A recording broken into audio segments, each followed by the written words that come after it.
ਸਲਾਮੁਅਲੈकुम ਦੋਸਤੋ, ਕੀ ਹਾਲ ਜੇ? ਠੀਕ ਹੋ? ਇਹ ਨੇ ਜੀ ਆਪਣੇ ਸ਼ਫੀ ਸਾਲਕ ਸਾਹਿਬ ਤੇ ਨਾਲ ਇਹਨਾਂ ਦੇ ਨੇ ਬੇਟੇ ਮੁਹੰਮਦ ਮੂਸਾ ਸਾਲਕ ਸਾਹਿਬ। ਇਹ ਅੱਜ ਆਪਾਂ ਨੂੰ ਸਿੱਕਾ ਬਣਾਉਣ ਦੇ ਬਾਰੇ ਕੁਝ ਦੱਸਣਗੇ ਜੀ ਹਕੀਮ ਸਾਹਿਬ।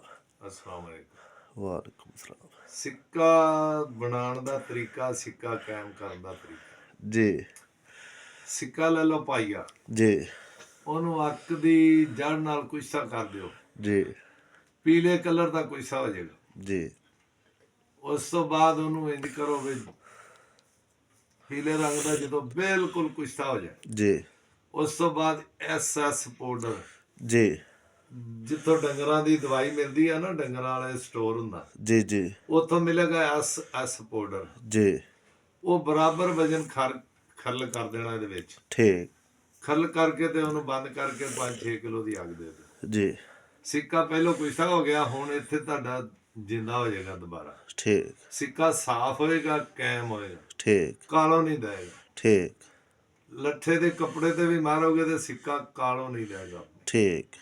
ਸਲਾਮ ਅਲੈਕੁਮ। ਵਾਲੇਕੁਮ ਸਲਾਮ।